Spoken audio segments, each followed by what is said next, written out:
রহস্য কখনো আলোতে জন্মায় না, রহস্য জন্ম নেয় অন্ধকারে, আর অপেক্ষা করে কারো না কারো সত্য খুঁজে বের করার জন্য। অন্ধকারে ঢাকা শহর, নীরব সাক্ষী দেয়াল, আর এমন কিছু প্রশ্ন যার উত্তর খুঁজে বের করে আনতে পারে একজনই, সত্যান্বেষী ব্যোমকেশ বক্সী। আপনিও যদি ব্যোমকেশ বক্সীর সত্যান্বেষণ ভালোবাসেন, যদি রহস্যের গন্ধ আপনার শিরায় রোমাঞ্চ নিয়ে আসে, তাহলে আপনি একদম সঠিক জায়গাতেই এসেছেন। স্বাগতম স্কেয়ারি টেলস 2.0-তে। আমাদের চ্যানেল যদি আপনি প্রথমবারের জন্য শোনেন, তাহলে এক্ষুনি কিন্তু আমাদের চ্যানেলটিকে সাবস্ক্রাইব করুন এবং পাশে থাকা বেল আইকনে ক্লিক করে নোটিফিকেশন অন করে নিন, যাতে নতুন গল্প এলে সবার আগে আপনি জানতে পারেন। যুক্তির শীতল আলোয় আর অবিচল অনুসন্ধানে আজ আবার উন্মোচিত হবে এক চাপা দেওয়া সত্য। শুনুন মন দিয়ে, কারণ এ শুধু গল্প নয়, এ ব্যোমকেশের এক সত্যান্বেষণ।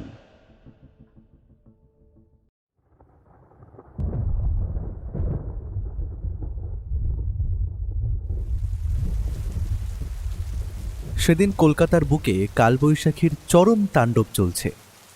বিকেলের আকাশটা কোনো জাদুমন্ত্রে হঠাৎ কয়লার মতো কুচকুচে কালো হয়ে এলো, আর তার ঠিক পরক্ষণেই শুরু হলো মুষলধারে বৃষ্টি।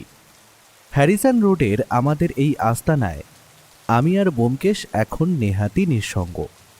বৌঠান দিন কয়েকের জন্য ওর দাদার বাড়িতে গিয়েছে, তাই বর্তমানে আমরা দুই মক্কেল কোনো মতে দিন গুজরান করছি। সংসারের গৃহিণীর অভাব যে কি ভয়ানক তা হাড়ে হাড়ে টের পাচ্ছিলাম। রান্নার লোক পুঁটিরামও ছুটিতে। অগত্যা আজ সকালে ব্যোমকেশ নিজেই কোমর বেঁধে রান্নাঘরে ঢুকেছিল। তার সেই দুঃসাহসিক অভিযানের ফলস্বরূপ যে ডিম ভাজাটি আমার পাতে জুটল, সেটা মুখে দিয়েই আমি থমকে গেলাম।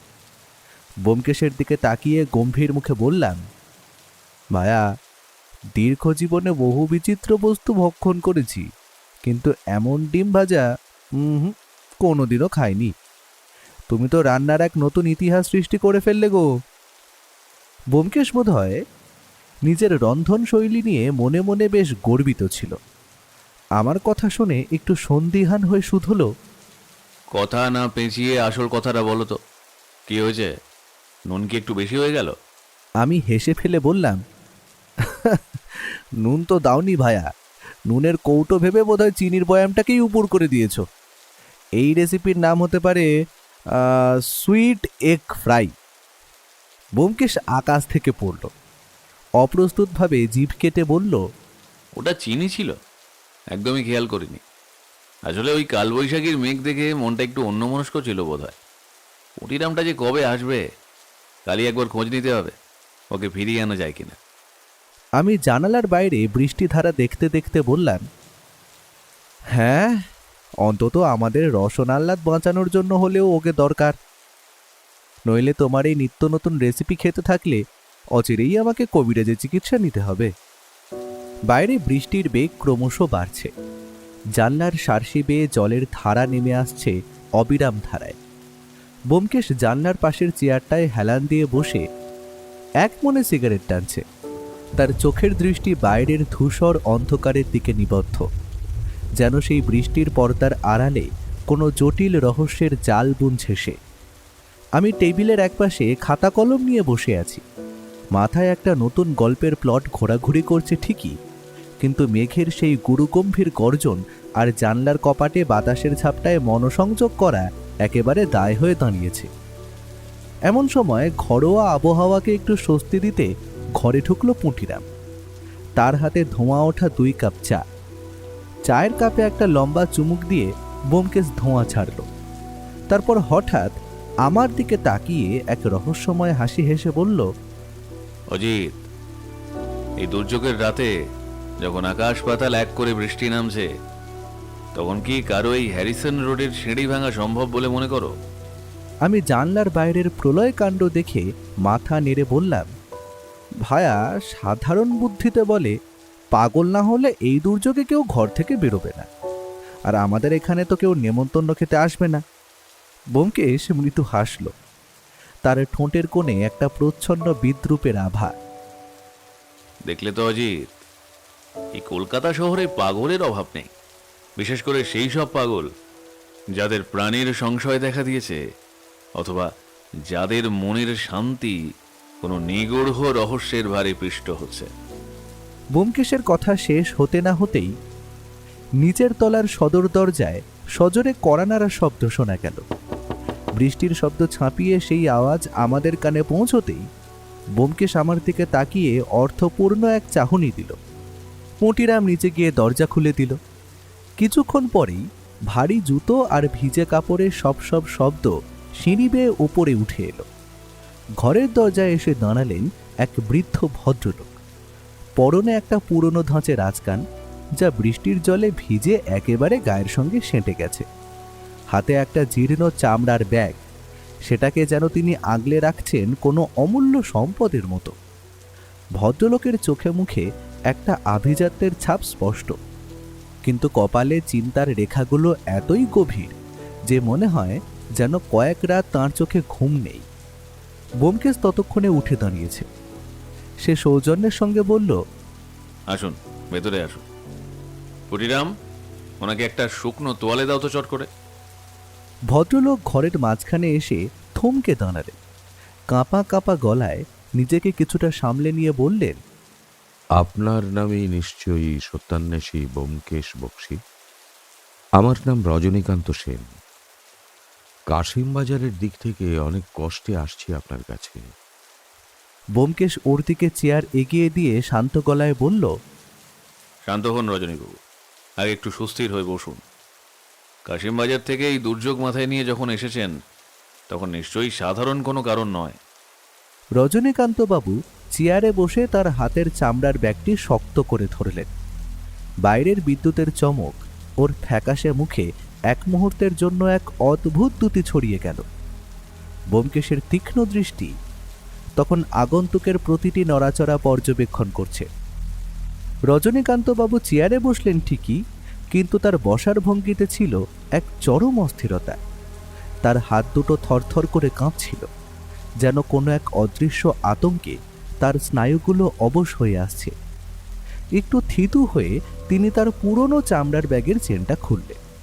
অত্যন্ত সন্তর্পণে ভেতর থেকে বের করে আনলেন একটি জীর্ণ পুরনো খাতা। খাতাটার মলাট ছিল পশুর চামড়ার তৈরি, যা সময়ের আবর্তে বিবর্ণ হয়ে গেছে।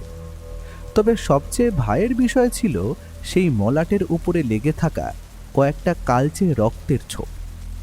শুকিয়ে যাওয়া রক্তের সেই দাগগুলো যেন কোনো এক অশুভ পরিণতির সাক্ষী দিচ্ছে। রজনীকান্তবাবু খাতাটি টেবিলের ওপরে রেখে অত্যন্ত নিচু আর কাঁপা কাঁপা গলায় বলতে শুরু করলেন, ব্যোমকেশবাবু, আমি সামান্য একজন শৌখিন ইতিহাসবিদ। পুরনো দিনের নথিপত্র আর ইতিহাসের ধ্বংসাবশেষের মধ্যে আমি আনন্দ খুঁজে পাই। মাসখানেক আগে মুর্শিদাবাদের এক নির্জন অঞ্চলে এক পরিত্যক্ত নবাবী প্রাসাদের ধ্বংসস্তূপ ঘাঁটতে গিয়ে আমি এই পাণ্ডুলিপিটি পাই। এটা নবাব আলীবর্দী খাঁর আমলের। আমি যতটুকু পাঠোদ্ধার করতে পেরেছি তাতে আমার দৃঢ় বিশ্বাস এটি সেই সময়ের কোনো এক বিশাল গুপ্তধনের হদিশ দিচ্ছে। কিন্তু হায়, এই খাতাটি যেদিন থেকে আমার হাতে এসেছে সেদিন থেকেই আমার জীবনে দুর্যোগের কালো মেঘ ঘনিয়ে এসেছে। ব্যোমকেশ তার আধপোড়া সিগারেটটা অ্যাস্ট্রেতে ঘষে নিভিয়ে দিল। ওর চোখের মণি দুটো বিড়ালের মতো জ্বলে উঠল। সে ভুরু কুঁচকে ধীর গলায় প্রশ্ন করল, কিরকম দুর্যোগের কথা বলছেন আপনি? একটু বিশদভাবে খুলে বলুন। রজনীকান্তবাবু কপালে জমে থাকা ঘামটুকু রুমালে মুছে নিলেন। বাইরে তখন মেঘের ডাক আরো গম্ভীর হয়ে উঠেছে। তিনি বলতে লাগলেন, গত 3 দিনে আমার বাড়িতে দুবার চুরির চেষ্টা হয়েছে। চোর অন্য কোনো মূল্যবান জিনিসের দিকে হাত বাড়ায়নি। তাদের লক্ষ্য ছিল কেবল আমার পড়ার ঘরের আলমারি। আর গতকাল রাতের কথা তো ভাবলে এখনো শিউরে উঠছি। মাঝরাতে ঘুম ভেঙে যেতেই দেখি শোয়ার ঘরের জানালার বাইরে বৃষ্টির আবছায়া অন্ধকারে দাঁড়িয়ে এক বিভৎস ছায়ামূর্তি। তার হাতে ছিল একটি লম্বা ধারালো ছোরা। বিদ্যুতের আলোয় সেই ইস্পাতের ঝিলিক দেখে আমার রক্ত হিম হয়ে গিয়েছিল।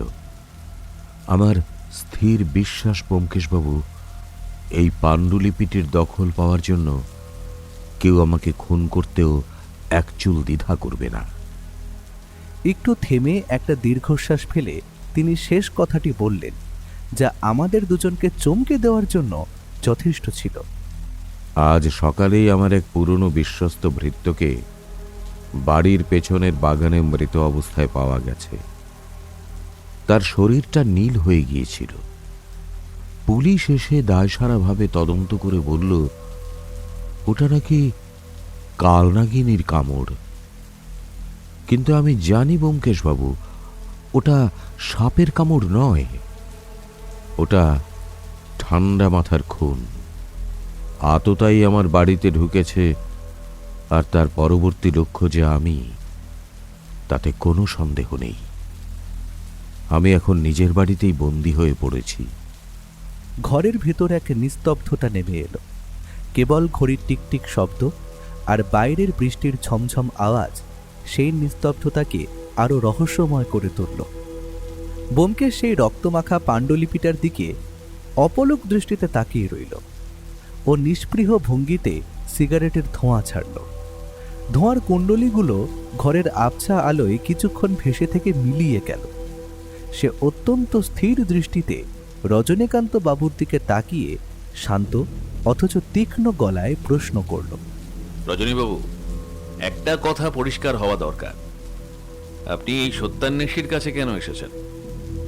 শুধু এই রক্তাক্ত পাণ্ডুলিপিটাকে রক্ষা করতে, নাকি সেই অদৃশ্য অপরাধীকে জালে পড়তে? রজনীকান্ত বাবু মুহূর্তকাল দ্বিধাগ্রস্ত হয়ে বসে রইলেন।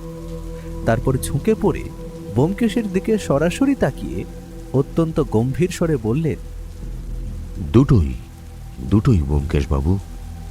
এই পাণ্ডুলিপিটা আমার কাছে কেবল এক টুকরো ইতিহাস নয়, এ যেন এক অভিশাপ। তবে সবচেয়ে বড় ভয়ের কারণটা অন্য জায়গায়।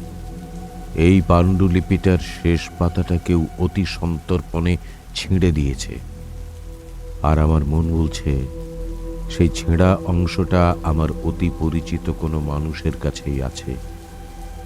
যে ব্যক্তি আমার গতিবিধির খবর রাখে, যে জানে এই পাণ্ডুলিপির প্রকৃত মূল্য ঠিক কতখানি। রজনীকান্ত বাবুর কথা শেষ হতে না হতেই প্রকৃতির রুদ্ররূপ যেন সহ্যের সীমা ছাড়িয়ে গেল। বাইরের আকাশ চিরে এক প্রচণ্ড বজ্রপাত হলো, যার শব্দে হ্যারিসন রোডের পুরনো বাড়িটা পর্যন্ত কেঁপে উঠল। সেই প্রবল কম্পনের সাথে সাথেই ঘরের বৈদ্যুতিক আলোটা একবার ঝিলিক দিয়ে কেঁপে উঠে হঠাৎ করেই নিভে গেল। মুহূর্তের মধ্যে সমস্ত ঘর নিকষ কালো অন্ধকারে ডুবে গেল। বাইরের ঝমঝম বৃষ্টির শব্দ আর বাতাসের শোঁ আওয়াজ অন্ধকারের নিস্তব্ধতাকে আরো ভয়াবহ করে তুলল। ঘরের ভেতরে কারো অবয়ব দেখা যাচ্ছিল না। কেবল সেই নিশ্ছিদ্র অন্ধকারের বুক চিরে ব্যোমকেশের হাতের জ্বলন্ত সিগারেটের লাল আভাটা আগুনের এক ছোট্ট গোলকের মতো জ্বলজ্বল করতে লাগলো। সেই স্থির আগুনের বিন্দুর দিকে তাকিয়ে মনে হচ্ছিল বাইরের ঝড়ে পৃথিবী ওলটপালট হয়ে গেলেও সত্যান্বেষীর মস্তিষ্ক তখন কোনো এক অমোঘ সত্যের সন্ধানে ক্ষিপ্র বেগে ধাবিত হচ্ছে। অন্ধকার থেকেই ব্যোমকেশের গম্ভীর কণ্ঠস্বর ভেসে এলো, অজিত, দেশলাইটা কোথায় দেখো তো। রজনীবাবু, নড়বেন না, স্থির হয়ে বসুন। খেলাটা বোধহয় এবার সত্যিই শুরু হলো।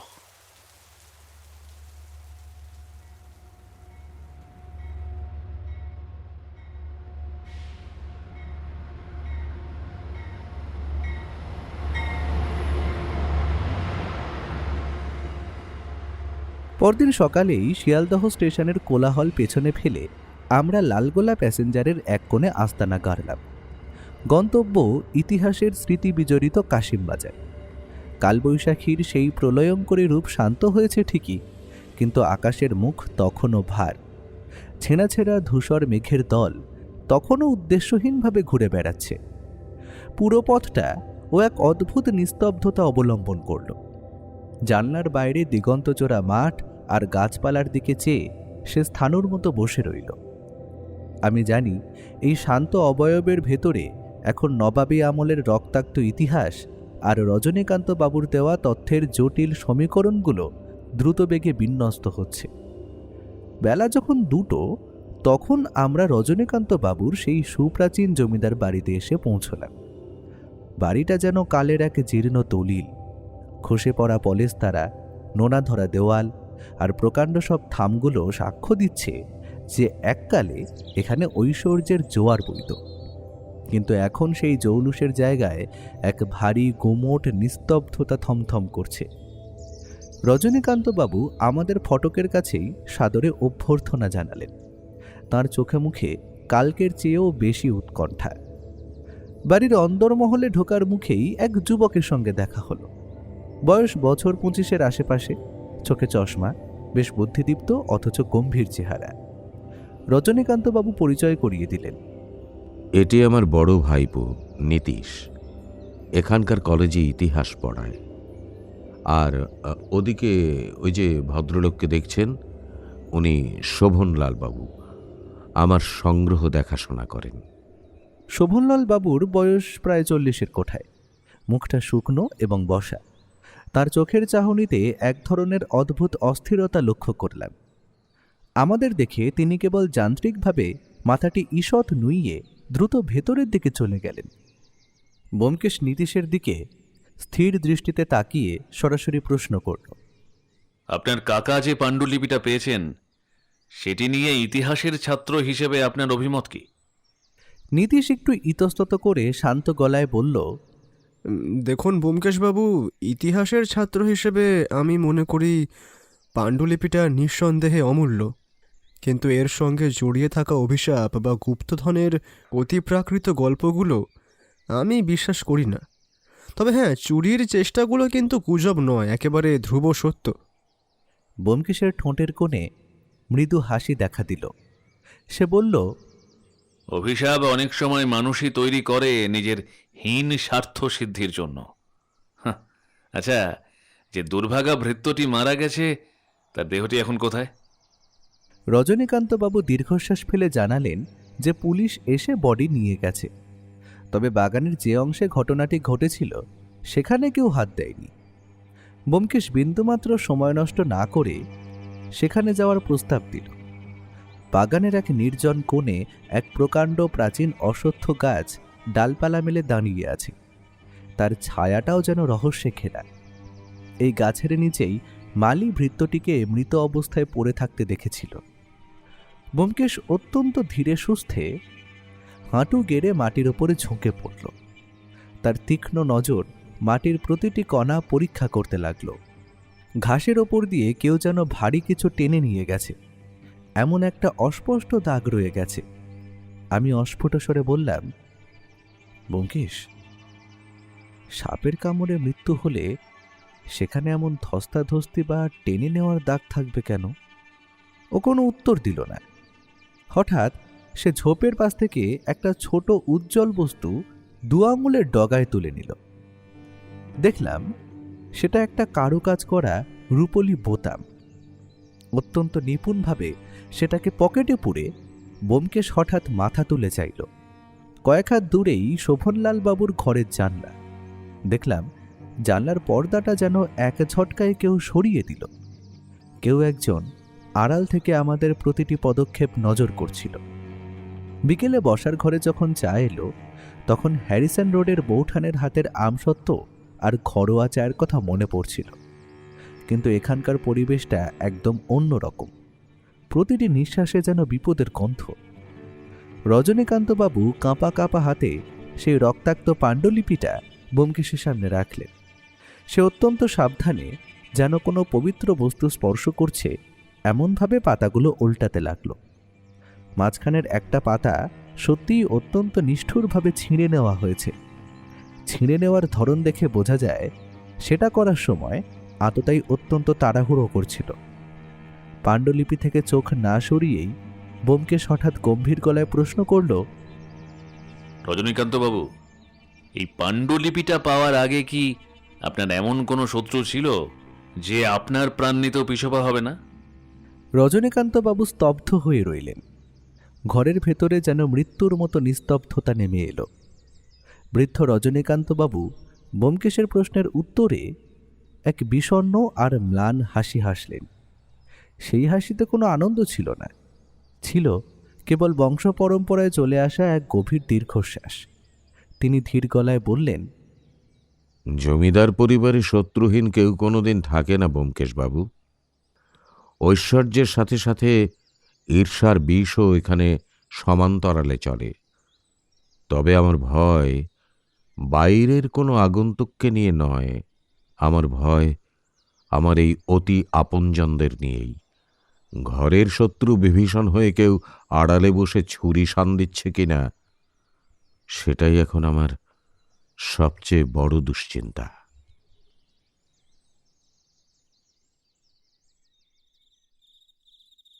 রাতের আহার শেষ করে আমরা যখন আমাদের জন্য বরাদ্দ করা সেই বিশাল ঘরটিতে ফিরলাম, তখন ঘড়িতে কাঁটায় কাঁটায় 11টা। পুরনো অট্টালিকার নির্জনতা এই মাঝরাতে আরও বেশি হাড়হিম করা হয়ে উঠেছে। চারিদিকের ভারী কাঠের আসবাবপত্রগুলো ছায়ার মতো আমাদের দিকে তাকিয়ে আছে। আমি দরজাটা ভালো করে খিল দিয়ে ব্যোমকেশকে নিচু ছোটে জিজ্ঞেস করলাম, কি বুঝছো ভায়া, সেই রূপলি বোতামটা কার হতে পারে? ওটা কি তবে খনি বা কোনো চোরের কোনো চিহ্ন? ও ততক্ষণে ল্যাম্পের আলোটা নিভিয়ে দিয়েছে। জানালার ফাঁক দিয়ে আসা ম্লান চাঁদের আলোয় ওর প্রোফাইলটা দেখা যাচ্ছিল। সে খাটের ওপর গা এলিয়ে দিয়ে নির্লিপ্ত গলায় বলল, বোতামটা জারি হোক অজিত, এই রহস্যের জট আরও গভীর। আমি একটা জিনিস লক্ষ্য করেছি, ওই পাণ্ডুলিপির মলাটে যে রক্তের দাগগুলো আছে সেগুলো কোনোভাবেই নবাবী আমলের বা পুরনো নয়। ওগুলো টাটকা রক্ত, বড়জোর গত 2-3 দিনের মধ্যে ওখানে লেগেছে। তার মানে খুনি বা তস্কর পাণ্ডুলিপিটা আগেই কবজা করার চেষ্টা করেছিল এবং কোনোভাবে সেখানে ধস্তাধস্তি বা আঘাতের ঘটনা ঘটেছে। আমি কিছু বলতে যাচ্ছিলাম, এমন সময় হঠাৎ লক্ষ্য করলাম দরজার নিচ দিয়ে একটা সাদা রঙের চিরকুট সাপের মতো পিছলে ঘরের ভেতরে ঢুকে এলো। আমি ধক করে উঠলাম। চট করে টর্চটা জ্বালিয়ে মেঝের ওপর থেকে কাগজটা তুলে নিলাম। তাতে কালো কালিতে বড় বড় হরফে লেখা ছিল, কাল ভোরের আগে এ বাড়িতে না ছাড়লে আপনাদের পরিণতিও ওই ভৃত্যের মতোই হবে। হুমকির সেই চিরকুটটা আমার হাতে থরথর করে কাঁপছিল।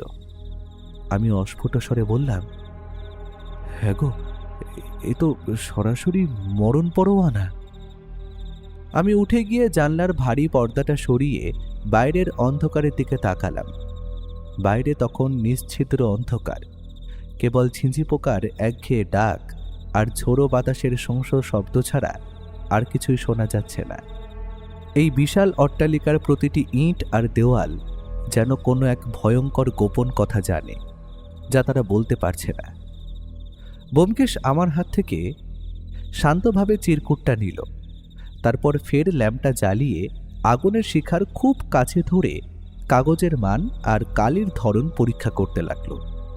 ওর চোখের মণি দুটো তখন এক বিশেষ তীক্ষ্ণতায় উজ্জ্বল হয়ে উঠেছে, ঠিক যেমনটা দেখা যায় কোনো ধূর্ত শিকারী যখন তার শিকারের খুব কাছে পৌঁছে যায়। আমি ওর কাঁধে হাত রেখে ফিসফিস করে বললাম, এবার অন্তত পুলিশে খবর দেওয়া উচিত নয় কি? হুমকি যখন সরাসরি আমাদের উপরে এসেছে, তখন এটাকে আর হালকাভাবে নেওয়া কিন্তু ঠিক হচ্ছে না। খনি তো আমাদের গতিবিধি হাতের তালুর মতো চিনছে গো। ও আমার কথা আর কোনো উত্তর দিল না, কেবল চিরকুটের অক্ষরের গড়ন আর ওই রূপলি বোতামটার দিকে একবার তাকিয়ে রহস্যময় এক হাসি হাসল। ব্যোমকেশ সেই হুমকির চিরকুটটা অতি সাবধানে টেবিলের উপরে নামিয়ে রাখল। ওর চোখে মুখে ভয়ের বিন্দুমাত্র চিহ্ন নেই কোনো, বরং এক অদ্ভুত প্রশান্তি খেলা করছে। সে নিচু কিন্তু দৃঢ় গলায় বলল, দেখো অজিত, পুলিশ আসবে, তাদের নিয়মমাফিক ডায়েরি লিখবে, তারপর একদিন চলে যাবে, কিন্তু তাতে কি খুনি ধরা পড়বে? এই চিরকুটটা যে পাঠিয়েছে সে আসলে চরম ভীতু। সে চাইছে আমরা ভয় পেয়ে কাল সকালেই প্রথম ট্রেন ধরে কলকাতায় পগারপাড় হই। তার মানেটা কি দাঁড়ালো? আমাদের এখানে থাকাটা কারো সুপরিকল্পিত ছকে বড় সড়ো বাধা হয়ে দাঁড়িয়েছে। আর যখনই কেউ ভয় দেখাতে চায়, জানবে তদন্তের আসল মজাটা ঠিক সেখানেই শুরু হয়। সে পকেট থেকে সেই রূপলি বোতামটা বের করে ল্যাম্পের আলোয় ঘোরাতে লাগলো। এই বোতাম আর এই চিরকুটের হাতের লেখা দুটোর মধ্যে এক অদৃশ্য যোগসূত্র আছে। খেয়াল করো অজিত, হাতের লেখাটা যেন একটু বেশি স্পষ্ট, প্রতিটি অক্ষর যেন অতি যত্ন করে সাজানো। সাধারণত মানুষ যখন তাড়াহুড়ো করে হুমকি দেয় তখন লেখা হয় হিজিবিজি, কিন্তু এখানে লেখক খুব সচেতনভাবে নিজের আসল হাতের টান লুকোনোর চেষ্টা করছে। অর্থাৎ সে আমাদের পরিচিত কেউ হতে পারে। সেই দুশ্চিন্তায় ভরা রাতে আমাদের আর চোখের পাতা এক হলো না। জানলার বাইরে অন্ধকারের দিকে তাকিয়ে রাতটা কাবার করে দিলাম। ভোরের প্রথম আলো ফুটতেই আমরা নিচে নেমে এলাম, কিন্তু বসার ঘরে রজনীকান্তবাবুকে দেখা গেল না। পরিবেশটা বড় বেশি থমথমে। বেশ কিছুক্ষণ পর রাজবাড়ির এক পুরনো বিশ্বস্ত ভৃত্য আমাদের চা দিয়ে গেল। তার নাম হরেন, বয়স হয়েছে, পিঠটা বয়সের ভারে কিছুটা ঝুঁকে পড়েছে। ব্যোমকেশ চায়ের কাপে চুমুক দিয়ে জিজ্ঞেস করল, হরেনবাবু, রজনীকান্তবাবুকে তো দেখছি না, উনি কি এখনো ঘুমাচ্ছেন? হরেন নিচু স্বরে খানিকটা ফিসফিস করেই পড়ল, না বাবু, উনি আজ ভোরে লাইব্রেরি ঘরে গিয়ে ঢুকেছেন। কাল রাত থেকে ওনার মনটা খুবই অস্থির। বললেন সারা রাত নাকি ঘরের বাইরে করিডোরে কারোর বাড়ির পায়ের আওয়াজ পেয়েছেন। ভয়ে সুখ বসতে পারেননি, সারা রাত সজাগ হয়ে বসেছিলেন। ও আমার দিকে একবার অর্থপূর্ণ দৃষ্টিতে তাকালো। আমরা তৎক্ষণাৎ হরেনের নির্দেশিত পথে লাইব্রেরি ঘরের দিকে এগোলাম। অট্টালিকার এই লাইব্রেরিটা সত্যি দেখার মতো। ঘরটা বিশাল। সেখানে সারি সারি কাঠের আলমারিতে ঠাসা হাজার হাজার পুরনো বই। বইয়ের তাকগুলো মেঝের থেকে শুরু করে একেবারে ছাদ পর্যন্ত ঠেকেছে। পুরনো কাগজের সোঁদা গন্ধ আর ধুলোর আস্তরণ ঘরটাকে এক প্রাচীন গাম্ভীর্য দিয়েছে। ঘরের কোণে একটা প্রকাণ্ড মেহগিনি টেবিলের ওপর ঝুঁকে পড়ে কিছু একটা পড়ছিলেন রজনীকান্তবাবু। আমাদের পায়ের শব্দে তিনি এমনভাবে চমকে উঠলেন যেন কোনো অশরীরী আত্মা দেখে ফেলেছেন। আপনারা এত সকালে? ওনার চোখের নিচে কালচে কালি আর মুখে স্পষ্ট আতঙ্কের ছাপ। ব্যোমকেশ হালকা হেসে পরিস্থিতিটা স্বাভাবিক করার চেষ্টা করল। সে বলল, সকালটা বেশ মনোরম, তাই ভাবলাম আপনার এই বিশাল সংগ্রহশালাটা একটু ঘুরে দেখি। রজনীকান্তবাবু, আপনার এই সংগ্রহ তো অতুলনীয়, যে কোনো ঐতিহাসিকের কাছে এটা স্বর্গ। আচ্ছা, শোভনলাল বাবু কি সকালেই তার কাজ শুরু করেন? রজনীকান্তবাবু দেওয়াল ঘড়ির দিকে তাকিয়ে একটু ইতস্তত করে বললেন, হ্যাঁ, শোভনলালের আসার তো সময় হয়ে এলো। ও মূলত আমার সংগ্রহের এই বই আর নথিপত্রগুলোর ক্যাটালগ তৈরি করার কাজটা করে। কেন বলুন তো? ওকেও কি আপনার সন্দেহের তালিকায় রেখেছেন? ব্যোমকেশ জানলার পর্দার আড়ালে বাইরের বাগানের দিকে তাকিয়ে শান্ত গলায় বলল, সন্দেহ নয় রজনীবাবু, আমি শুধু খুনি যে বোতামটা ফেলে গেছে তার অন্য সঙ্গীটার খোঁজ করছি। ও আর কোনো প্রশ্ন করার আগেই ঘরের দরজায় ছায়া পড়ল। শোভনলালবাবু ঘরে প্রবেশ করলেন। আজ তার পরনে সাদা ধুতি আর সাধারণ একটা ফতুয়া। ঘরের ভেতরে পা রাখতেই আমি লক্ষ্য করলাম ব্যোমকেশের সেন দৃষ্টি শোভনলাল বাবুর জামার দিকে নিবদ্ধ হয়েছে, কিন্তু সেখানে কোনো রূপলি বোতামের চিহ্ন নেই। ও আর ভূমিকা না করে সরাসরি প্রসঙ্গের অবতারণা করল। তার কণ্ঠস্বর তখন তলোয়ারের ফলার মতো ধারালো। সে জিজ্ঞেস করল, শোভনলাল বাবু, কাল রাতে আপনি কি একবারও বাগানের ওই অশ্বত্থ গাছের দিকে গিয়েছিলেন? শোভনলাল বাবু যেন আকাশ থেকে পড়লেন। একটু থতমত খেয়ে চশমাটা নাকের ওপরে ঠিক করে নিয়ে বললেন, না তো, কিন্তু হঠাৎ এমন প্রশ্ন কেন? ও নির্বিকার ভঙ্গিতে পকেট থেকে সেই রূপলি বোতামটা বের করে টেবিলের ওপরে রাখল। এটা আমি গতকাল বিকেলে বাগানে ধুলোর মধ্যে পড়ে থাকতে দেখেছি। আপনার জামার বোতাম নয় তো? শোভনলাল বাবু বোতামটার দিকে তাকাতেই তার মুখটা মুহূর্তের মধ্যে ফ্যাকাশে হয়ে গেল, যেন চোখের সামনে কোনো জ্যান্ত প্রেতাত্মা দেখছেন। তারপর অত্যন্ত আমতা আমতা করে বললেন, না না না, আমার আমার জামার বোতাম তো সাধারণ প্লাস্টিকের। এটা তো রূপোর কাজ করা অত্যন্ত দামি জিনিস। ওটা বোধহয় ওই নীতিশের হতে পারে। ও বেশ শৌখিন ছেলে, এসব দামি জিনিসের ওপর ওরই বড্ড ঝোঁক। ঠিক সেই মুহূর্তেই নীতিশ ঘরে ঢুকল। তার পরনে আজ একটা দামি রেশমি পাঞ্জাবি, চোখে মুখে এক ধরনের আভিজাত্যের জেল্লা। আমাদের সবাইকে গোল হয়ে দাঁড়িয়ে থাকতে দেখে সে হালকা সুরে বলল, কি ব্যাপার, সকাল সকাল এখানে রীতিমতো ঘরোয়া মিটিং বসছে দেখছি। ব্যোমকেশ কোনো কথা না বলে বোতামটা নীতিশের দিকে এগিয়ে দিল। নীতিশ সেটা হাতে নিয়ে উল্টে পাল্টে দেখল, তারপরে বেশ স্বাভাবিকভাবেই হেসে উঠে বলল, আরে, এটা তো আমার সেই পাঞ্জাবির বোতামটা, যেটা মাসখানেক আগে হারিয়ে গিয়েছিল। তা এটা কোথায় খুঁজে পেলেন ব্যোমকেশবাবু? আমি তো ভেবেছিলাম ওটা চিরতরেই গেছে। ব্যোমকেশ শান্ত গলায় উত্তর দিল, বাগানে, যেখানে আপনাদের ভৃত্যের মৃতদেহ উদ্ধার হয়েছিল, ঠিক তার কয়েক হাত দূরেই এটা পড়েছিল। নীতিশের সেই হাসি মুখটা মুহূর্তের মধ্যে পাথরের মতো গম্ভীর হয়ে গেল। ঘরের ভেতরের তাপমাত্রা যেন কয়েক ডিগ্রি নেমে এলো। সে অস্ফুট স্বরে বলল, বাগানে?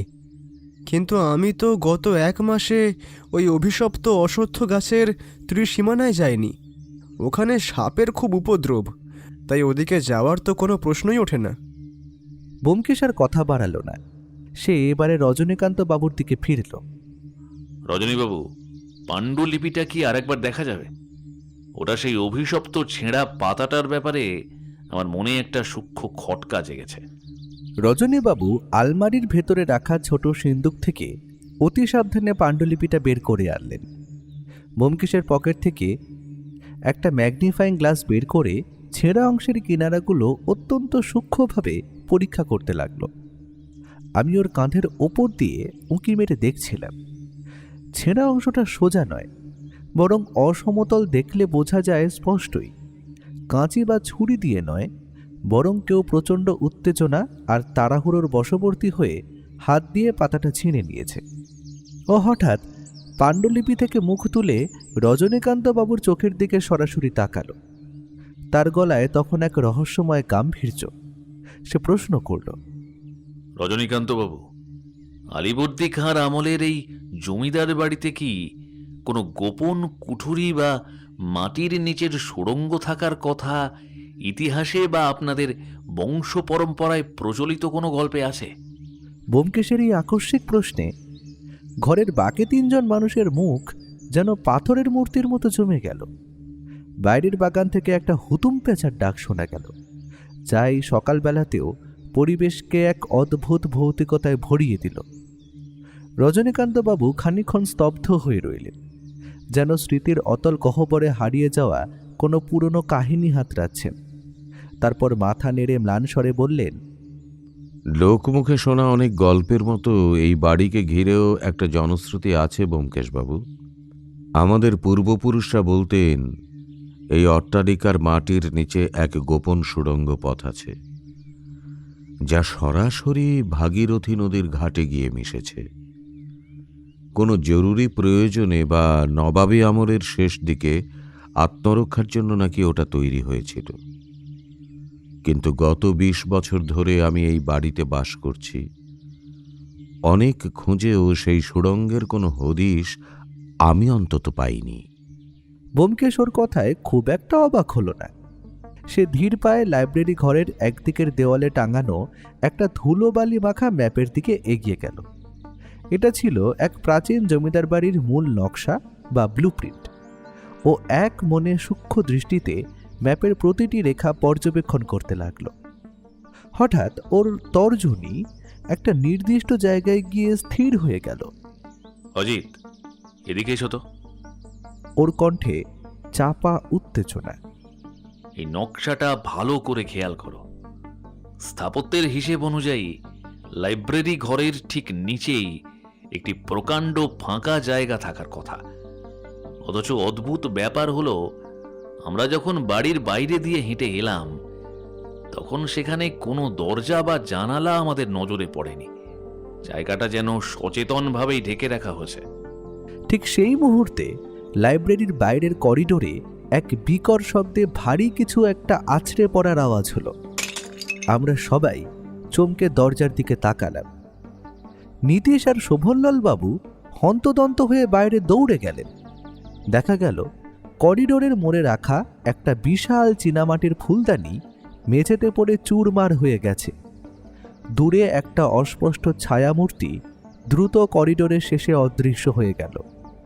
নীতিশ চিৎকার করে সেদিকে তাড়া করলেও ব্যোমকেশ কিন্তু নিজের জায়গা থেকে এক চুলও নড়ল না। সে ধীর পায়ে করিডোরে বেরিয়ে এসে নিচু হয়ে ভাঙা ফুলদানির টুকরোগুলো খুঁটিয়ে দেখতে লাগল। আমি পাশ থেকে বললাম, বলছি আমাদের নজর ঘোরানোর জন্য কি কেউ পরিকল্পনা করে এটা করলো? ও কোনো উত্তর দিল না। সে ফুলদানির ভাঙা টুকরোর ভেতর থেকে ভাঁজ করা একটা ছোট কাগজের চিরকুট তুলে নিল। চিরকুটটা সম্ভবত ফুলদানির ভেতরে লুকানো ছিল। তাতে কাঁপা কাঁপা হাতে একটা মাত্র বাক্য লেখা ছিল, পাণ্ডুলিপিটি আসল নয়। রজনীকান্তবাবু চিরকুটটা দেখা মাত্রই প্রায় আর্তনাদ করে উঠলেন। বলেন কি ব্যোমকেশবাবু, এটা আসল নয়? আমি নিজে জীবনের ঝুঁকি নিয়ে মুর্শিদাবাদের সেই ধ্বংসস্তূপ থেকে এটা উদ্ধার করেছি। আমার সমস্ত সাধনা কি তবে বৃথা? ব্যোমকেশ শান্ত গলায় ওর কাঁধে হাত রেখে বলল, শান্ত হন রজনীকান্তবাবু। এই চিরকুট যে পাঠিয়েছে তার দুটো উদ্দেশ্য হতে পারে। হয় সে আমাদের বিভ্রান্ত করে ভুল পথে চালিত করতে চাইছে, অথবা সে জানে আসল পাণ্ডুলিপিটা ঠিক কোথায় লুকানো আছে। আমাদের প্রথম কাজ হবে আপনার এই সংগ্রহের প্রতিটি বই আর আলমারি তন্ন তন্ন করে পরীক্ষা করা। খুনি বা তস্কর যেই হোক, সেই লাইব্রেরি ঘরের চার দেওয়ালের মধ্যেই তার পরবর্তী চাল চালার জন্য ওঁত পেতে বসে আছে। বাইরে আবার মেঘের গর্জন শুরু হয়েছে। এক ঝলক বৃষ্টির ঠান্ডা হাওয়া খোলা জানলা দিয়ে ঘরে ঢুকে ল্যাম্পের শিখাটাকে কাঁপিয়ে দিয়ে গেল। আমার শিরদানা বেয়ে একটা ভয়ের স্রোত বয়ে গেল। মনে হলো এই রহস্যের সমাধান যত কাছে আসছে, আমাদের চারপাশে বিপদের জাল ততটাই ঘনীভূত হচ্ছে। আমি ব্যোমকেশের মুখের দিকে তাকালাম। ওর ঠোঁটের কোণে সেই পরিচিত বিচিত্র হাসিটা ফুটে উঠেছে। দীর্ঘদিনের অভিজ্ঞতায় আমি জানি, ব্যোমকেশ যখন এভাবে হাসে তখন বুঝতে হবে কুয়াশা কেটে গিয়ে সত্যের আলো ওর চোখে ধরা দিতে শুরু করেছে। ব্যোমকেশের মনে এখন প্রশ্নের পর প্রশ্ন দানা বাঁধছে। রহস্যের কুয়াশা যত ঘনীভূত হচ্ছে, সন্দেহের তালিকাও তত দীর্ঘ হচ্ছে। খুনি তবে কে? নীতিশ, যার রূপলি বোতামটা পাওয়া গেছে মৃতদেহের একদম পাশে, নাকি শোভনলাল, যার অস্থির চাহনি আর রহস্যময় আচরণ প্রতি মুহূর্তে কিছু গোপন করার চেষ্টা করছে? অথবা পর্দার আড়ালে কি এমন কেউ আছে যে এই অট্টালিকার প্রতিটা ধূলিকণা আমাদের চেয়েও ভালো চেনে? ও হঠাৎ জানলার বাইরের জমাট অন্ধকারের দিকে তাকিয়ে শান্ত কিন্তু গম্ভীর গলায় বলল, অজিত, আজ রাতে আমাদের একটু পাহারা দিতে হবে। তবে ঘরে বসে থাকলে চলবে না। আমাদের থাকতে হবে লাইব্রেরির সেই রহস্যময় কুঠুরির প্রবেশ পথে। আমি মনে মনে ঢোক গিললাম। রহস্যের জট যে এভাবে আষ্টে পৃষ্ঠে আমাদের জড়িয়ে ধরবে তা কে জানত?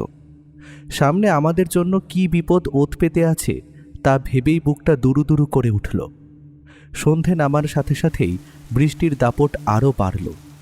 পুরনো সেই বিশাল অট্টালিকার কার্নিশ পেয়ে জল পড়ার শব্দটা নিস্তব্ধ রাতে কোনো এক বিচিত্র তালের মতো বাজছিল। ডিনার টেবিলে আজ শ্মশানের স্তব্ধতা। রজনীকান্ত বাবু প্রায় কিছুই খেলেন না। তার চোখে মুখে এক আসন্ন বিপদের ছায়া। নীতিশ বারবার তার কবজির ঘড়ির দিকে তাকাচ্ছিল। সে কি কারো জন্য বা কোনো সংকেতের অপেক্ষা করছে? আর শোভনলাল বাবু আজ মাথাটা পর্যন্ত তুললেন না। খাওয়া শেষ করেই দ্রুতপদে নিজের ঘরে গিয়ে খিল দিলেন। ব্যোমকেশ আজ বড় বেশি নিস্তব্ধ। ওর খাওয়ার ধরন দেখে মনে হচ্ছিল ওর শরীরটা এই ডিনার টেবিলে থাকলেও মনটা এখন ইতিহাসের কোনো অন্ধকার গলিপথে ঘুরে বেড়াচ্ছে। খাবার শেষে ফেরার পথে ভায়া আমার কানে কানে ফিসফিস করে বলল, অজিত, আজ রাতে ঘুমলে চলবে না। নিজের কাছে টর্চটা সাবধানে রেখো, আর আমার ইশারা না পাওয়া পর্যন্ত নিঃশ্বাসটুকুও পেল না। আমরা আমাদের ঘরে গিয়ে আলো নিভিয়ে নিঃশব্দে অপেক্ষা করতে লাগলাম। সময়ের চাকা যেন আজ বড্ড ধীরে চলছে। দরজার নিচ দিয়ে করিডোরের ম্লান আলোর একটা সরু রেখা আমাদের ঘরে এসে পড়ছে। রাত বাড়ার সাথে সাথে অট্টালিকার স্বাভাবিক শব্দগুলো থেমে গিয়ে এক বিভীষিকাময় নির্জনতা নেমে এলো। কেবল থেকে থেকে ঝিঁঝি পোকার ডাক আর বৃষ্টির একঘেয়ে শব্দ সেই নিস্তব্ধতাকে আরও গাঢ় করে তুলছিল। রাত তখন প্রায় 1:30। ঘুমের ঘোরে আমার চোখ দুটো যখন বুজে আসছিল, ঠিক তখনই ব্যোমকেশ ইস্পাতের মতো শক্ত হাতে আমার হাত চেপে ধরল। ইশারায় জানালো সময় হয়েছে। আমরা অতি সাবধানে জুতো জোড়া হাতে নিয়ে করিডোরে বেরোলাম। ও সোজা লাইব্রেরি ঘরের দিকে পা বাড়ালো। দরজার কাছে পৌঁছে ও পকেট থেকে একটা ছোট্ট তেলের শিশি বের করল। দরজার কবজায় কয়েক ফোঁটা তেল ঢেলে অতি সন্তর্পণে সেটি খুলল।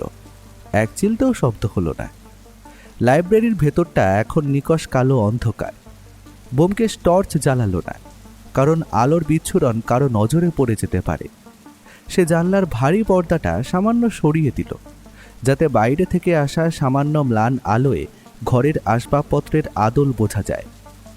দিনের বেলা ব্যোমকেশ নকশা দেখে যে জায়গাটা চিহ্নিত করেছিল, আমরা ঠিক সেই বিশাল বুকশেলফটার সামনে গিয়ে দাঁড়ালাম। ও দেওয়ালের গায়ে হাত দিয়ে অত্যন্ত সূক্ষ্মভাবে ঠকঠক করে টোকা দিতে লাগলো। এক এক জায়গায় শব্দের কম্পন এক এক রকম। হঠাৎ বুকশেলফের একদম নিচের তাকের একটা ভারী কাঠের ফ্রেমে হাত দিতেই একটা ভোঁতা ফাঁপা শব্দ হলো। ও নিচু হয়ে মেঝেটা পরীক্ষা করতে লাগলো। সে দেখল পুরো কার্পেটের তলায় মেঝেতে সামান্য একটা খাঁজ রয়েছে।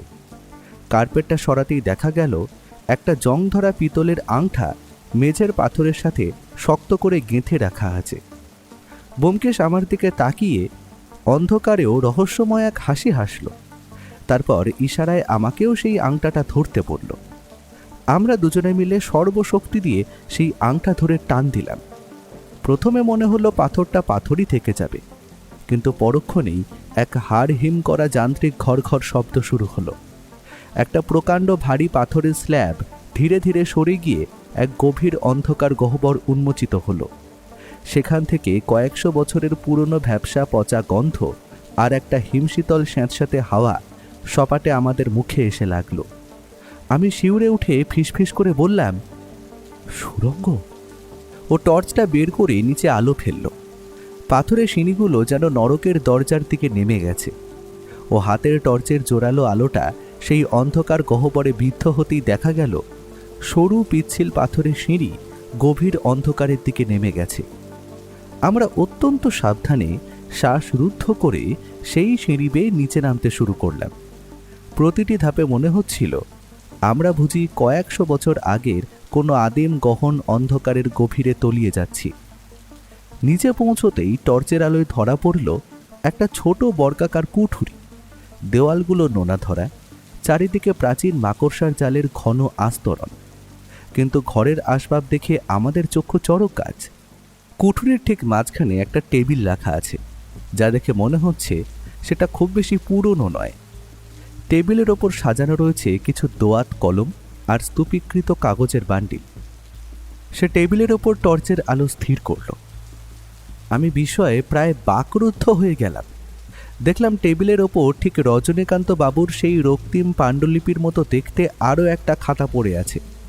ব্যোমকেশ অত্যন্ত ক্ষিপ্রতার সঙ্গে সেটা হাতে তুলে নিল। খাতার পাতাগুলো দ্রুত উল্টাতে উল্টাতে সে এক অদ্ভুত গলায় বলল, অজিত, রজনীবাবুর আশঙ্কা মিথ্যে ছিল না, তবে সত্যটা তার ধারণার ঠিক বিপরীত। ওনার কাছে বর্তমানে যে পাণ্ডুলিপিটা আছে ওটা আসলে অতি নিপুণভাবে তৈরি করা একটি নকল পাণ্ডুলিপি। আর এই কুঠুরিতে যা পড়ে আছে এটাই হলো নবাব আলীবর্দী খাঁর আমলের সেই অরিজিনাল ডকুমেন্ট। আমি স্তম্ভিত হয়ে প্রশ্ন করলাম, তার মানে কেউ আসলটা কি এখানে সরিয়ে ফেলে জালটা রজনীকান্ত বাবুর হাতে ধরিয়ে দিয়েছে? কিন্তু কেন? ও পাণ্ডুলিপির শেষ পাতার ওপর আলো ফেলে বলল, যাতে আসল তথ্যের হদিশ কেউ না পায়। রজনীকান্ত বাবু জানো ইতিহাসবিদ, তিনি শেষ পাতাটা ছেঁড়া দেখলে স্বাভাবিকভাবেই সেটা খোঁজার চেষ্টা করবেন। যেই জালিয়াতি করেছে সে ইচ্ছে করেই নকল পাণ্ডুলিপিটার শেষ পাতা ছেড়ে দিয়েছে যাতে রজনীবাবু ভুল পথে চালিত হন। এই আসল পাণ্ডুলিপির শেষ পাতায় হয়তো এমন কোনো মানচিত্র বা সংকেত আছে যাই গোপন কুঠুরির চেয়েও বড় কোনো রহস্যের চাবিকাঠি। ব্যোমকেশের কথা শেষ হতে না হতেই উপর থেকে এক প্রচণ্ড ভারী শব্দে আমাদের কান ফেটে যাওয়ার উপক্রম হলো। কেউ একজন গায়ের জোরে লাইব্রেরির সেই পাথরের স্ল্যাবটা আবার আগের জায়গায় ফিরিয়ে দিয়েছে। মুহূর্তের মধ্যে মাথার ওপরে সেই একচিলটা আলোটুকু নিভে গেল এবং আমরা সেই পাতালপুরীর নিকষ কালো অন্ধকারে পুরোপুরি বন্দী হয়ে গেলাম। অন্ধকারে সেই গুমোট নিস্তব্ধতার মধ্যে আমি কেবল ব্যোমকেশের প্রশান্ত নিঃশ্বাসের শব্দ আর নিজের বুকের ধরফরানি শুনতে পাচ্ছিলাম। আতঙ্কে আমার গলার স্বর বুঝে এলো। আমি কোনো মতে ফিসফিস করে বললাম, হ্যাঁ গো, আমরা কি তবে এখানে জ্যান্ত কবর হলাম? আততাই তো আমাদের রাস্তা বন্ধ করে দিয়েছে। ও কিন্তু একদম বিচলিত হলো না। অন্ধকারের মধ্যেই তার শান্ত অভয়বাণী ভেসে এলো, শান্ত হওয়া উচিত। ওপর থেকে যে পাথরটা ঠেলে দিয়েছে সে জানতো না যে আমি নিচে নামার আগে দরজার খাঁজে খুব কৌশলে আমার দেশলাই বাক্সটা আটকে দিয়েছিলাম। পাথরটা পুরোপুরি তার খাঁজে বসবে না, কিন্তু আসল প্রশ্নটা অন্য জায়গায়। ওপরে এই মুহূর্তে কে উৎপেতে আছে? কে আমাদের এই পাতালপুরীতে চিরতরে সমাধি দিতে চাইছে? ব্যোমকেশের পকেট থেকে আবারও সেই রূপলি বোতামটা বের করার শব্দ পেলাম। এবার খেলাটা আর কেবল পাণ্ডুলিপির মধ্যে সীমাবদ্ধ নেই, এ যেন সরাসরি প্রাণের লড়াই। ও ড্রয়ারগুলো একে একে খুলতে শুরু করলো। ওপরের ড্রয়ারে তেমন কিছু না থাকলেও তলার দিকের একটা গোপন ড্রয়ার টানতেই বেরিয়ে এলো একটা পুরনো চামড়ার থলি। তার ভেতর থেকে ঝনঝন শব্দে উঁকি দিল কয়েকটা জীর্ণ স্বর্ণমুদ্রা আর একটা প্রকাণ্ড মরচে ধরা প্রাচীন চাবি। কিন্তু সব কিছুকে ছাপিয়ে ওর হাতে উঠে এলো একটা ছোট ডায়েরি। ডায়েরিটা খুলতেই টর্চের আলোয় প্রথম পাতায় যে নামটা জ্বলজ্বল করে উঠল তা দেখে আমার হৃৎপিণ্ড যেন এক মুহূর্তের জন্য থমকে গেল। শোভনলাল মল্লিক।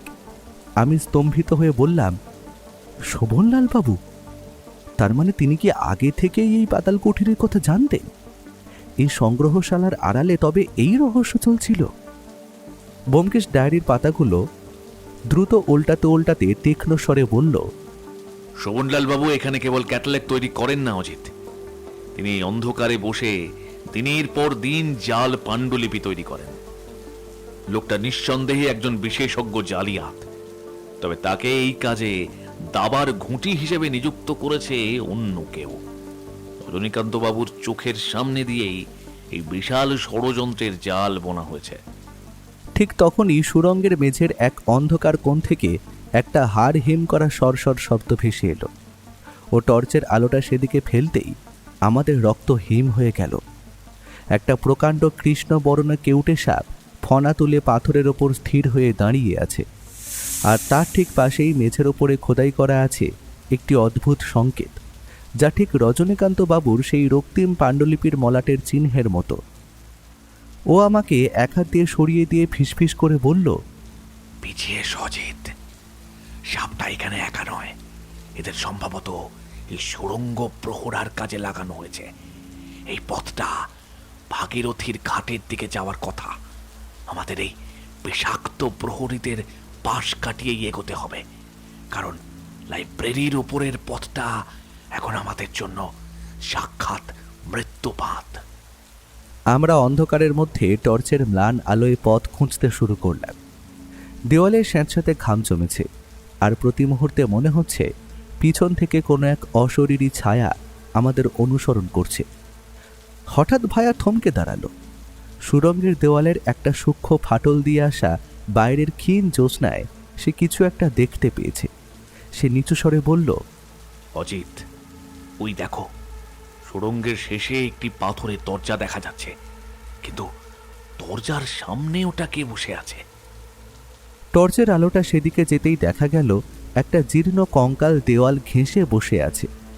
তার কঙ্কালসার হাতে শক্ত করে ধরা একটা পিতলের নল। মনে হচ্ছে যেন কোনো এক অমোঘ বার্তা সে শতাব্দীর পর শতাব্দী ধরে এই পাতালপুলিতে আগলে রেখেছে। ব্যোমকেশ কঙ্কালের দিকে পা বাড়াতেই ওপর থেকে একটা কর্কশ কণ্ঠস্বর পাথরের স্ল্যাবের ফাঁক দিয়ে ভেসে এলো। ব্যোমকেশবাবু, নিচে থাকার আনন্দ উপভোগ করছেন তো? আপনাদের ওখানে বেশিক্ষণ অক্সিজেন থাকবে না। যদি বাঁচতে চান তবে ওই আসল পাণ্ডুলিপিটা সিঁড়ির তলায় রেখে দিন। কণ্ঠস্বরটা বড় চেনা, অথচ বাতাসের শোঁ শোঁ শব্দে তার প্রকৃত পরিচয় উদ্ধার করা কঠিন হয়ে পড়ল। নীতিশ নাকি শোভনলাল নাকি অন্য কেউ? ব্যোমকেশ অন্ধকারের দিকে মুখ তুলে এক চিলতে হাসি হাসল। সে চেঁচিয়ে বলল, আপনার এই নাটকটা বেশ চিত্তাকর্ষক, কিন্তু একটা বড় ভুল করে ফেলেছেন। আপনি যে পাণ্ডুলিপিটা খুঁজছেন সেটা আমার কাছে নেই, ওটা অন্য কেউ আপনার আগেই সরিয়ে ফেলেছে। উপর থেকে এক ক্রূর অট্টহাসি প্রতিধ্বনিত হয়ে এলো। মিথ্যে কথা বলবেন না সত্যান্বেষী। নিজের প্রাণের মায়া থাকলে পাণ্ডুলিপিটা ওখানেই ফেলে দিন, নইলে এই সুড়ঙ্গই হবে আপনাদের কবর। ও এক মুহূর্ত সময় নষ্ট না করে আমার কানের কাছে মুখ এনে ফিসফিস করে বলল, অজিত, আমি যখন 3 গুনবো তখন তুমি ডান দিকের ওই ফাটলটা দিয়ে সজোরে ধাক্কা দেবে। ওটা সুড়ঙ্গের সবচেয়ে দুর্বল জায়গা। ওপরের লোকটা যেই হোক, তাকে আমাদের নিচের এই বিচিত্র পরিবেশটা একটু উপহার দিতে হবে। আমি শরীর শক্ত করে প্রস্তুত হলাম। ব্যোমকেশ শান্ত গলায় গুনল, 1, 2, 3। ওর সংকেত পাওয়া মাত্রই আমি আমার সর্বশক্তি দিয়ে দেওয়ালে সেই নির্দিষ্ট ফাটলে ধাক্কা দিলাম। পাথরের চাঁইগুলো নড়বড়ে ছিল, কিন্তু সেগুলো সরাতে গিয়ে যে ধুলো আর বালির স্তর খসে পড়ল, তাতে আমাদের দম বন্ধ হওয়ার জোগাড়। ওপর থেকে সেই কর্কশ কণ্ঠস্বরটি আরও একবার চিৎকার করে উঠল, কি হচ্ছে নিচে? হ্যাঁ ব্যোমকেশবাবু, চালাকি করে লাভ নেই। ঠিক সেই মুহূর্তে দেওয়ালের একটা বড় অংশ হুড়মুড় করে ভেঙে পড়ল, কিন্তু আশ্চর্যের বিষয় ওটা ধসে পড়ার বদলে একটা যান্ত্রিক ঘড়ঘড় শব্দ করে ভেতরের দিকে সেঁধিয়ে গেল, যেন কোনো প্রাচীন গোপন কবজা আমার ধাক্কায় সচল হয়ে উঠেছে। ভায়া ক্ষিপ্র হাতে আমাকে টেনে নিয়ে সেই নতুন উন্মোচিত পথ দিয়ে ভেতরে ঢুকে পড়ল।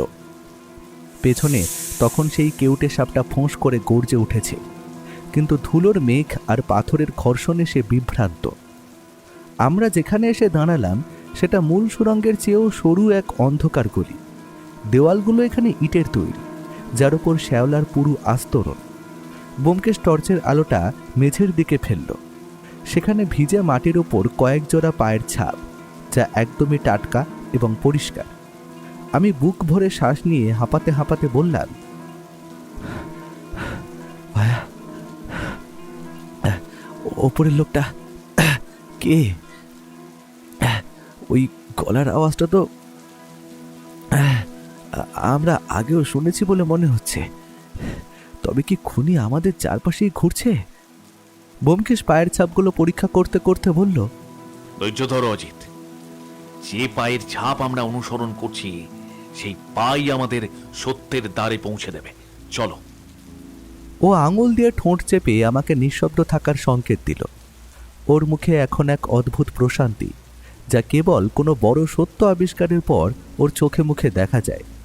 সে নিচু হয়ে সেই কঙ্কালটির হাড়ের মতো সাদা হাত থেকে অতি সন্তর্পণে পিতলের নলটি খুলে নিল। নলটির মুখটি গলানো মোম দিয়ে বহু বছর আগে সিল করে দেওয়া হয়েছিল।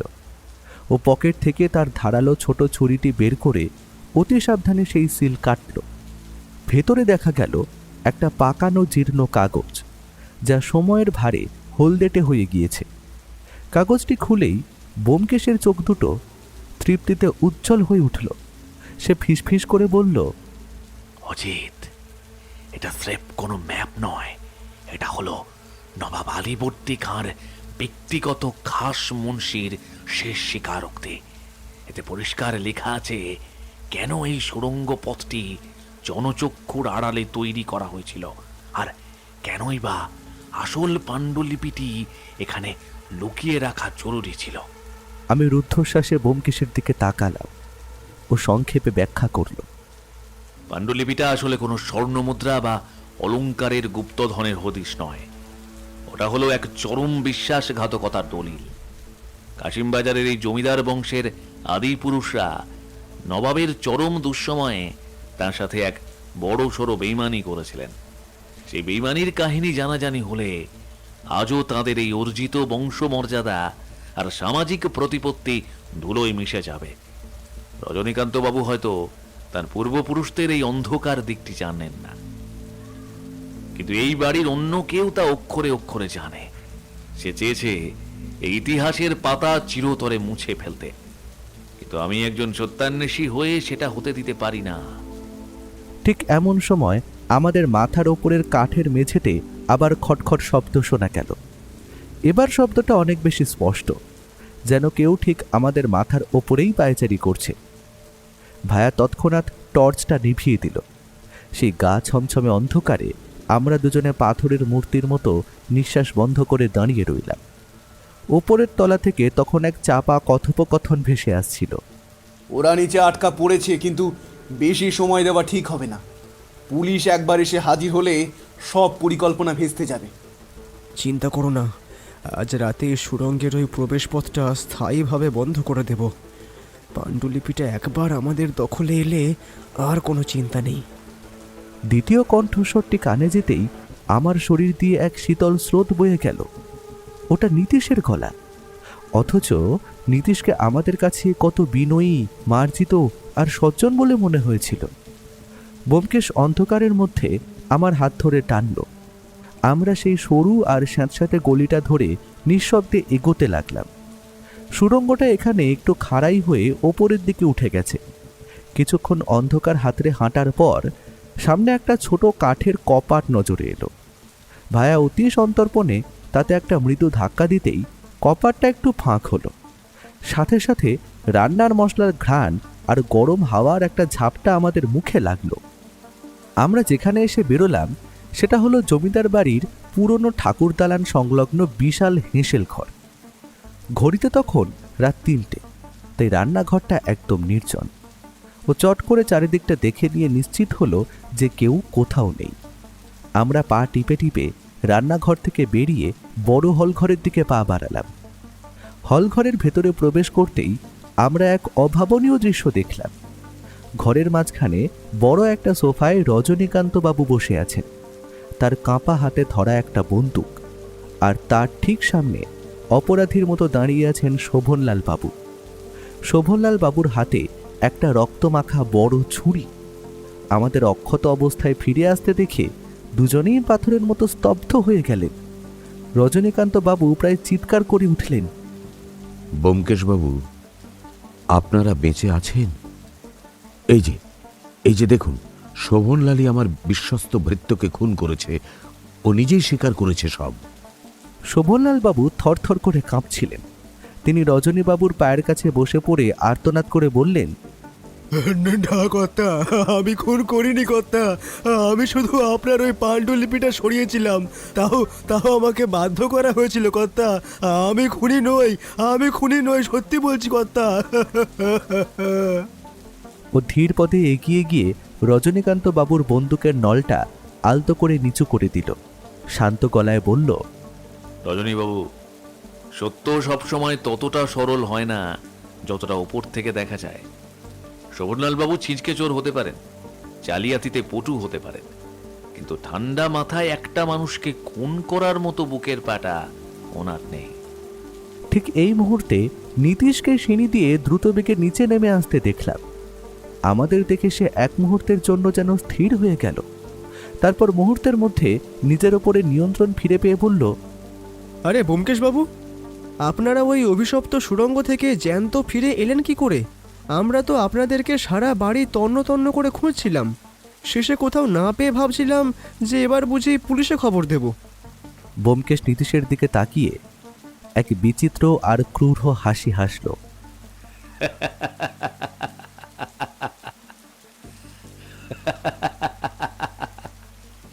আমাদের খুঁজছিলেন নাকি আমাদের সমাধিস্থ করার ফন্দি আঁটছিলেন নীতিশবাবু? আপনার সেই রূপালী বোতামটা কি এমনিই বাগানে পড়েছিল, নাকি ওটা আমাদের বিভ্রান্ত করার জন্য আপনার পাতা এক পরিকল্পিত টোপ ছিল? নীতিশ চরম ঘাবড়ে গিয়েও আত্মপক্ষ সমর্থনের চেষ্টা করল। কি কি কি বলছেন কি আপনি? আমি তো সর্বক্ষণ আপনাদের সাহায্য করতে চেয়েছিলাম। ব্যোমকেশ কোনো উত্তর না দিয়ে পকেট থেকে সেই পিতলের নল আর আসল পাণ্ডুলিপিটা বের করে মেহগিনি টেবিলের উপরে রাখল। রজনীকান্ত বাবু, আপনার বাড়িতে কোনো বাইরের শত্রু হানা দেয়নি। শত্রু লুকিয়েছিল আপনার আদরের ভাইপোর ছদ্মবেশে। নীতিশ জানতো এই সুড়ঙ্গ আর ইতিহাসের গোপন তথ্যের কথা।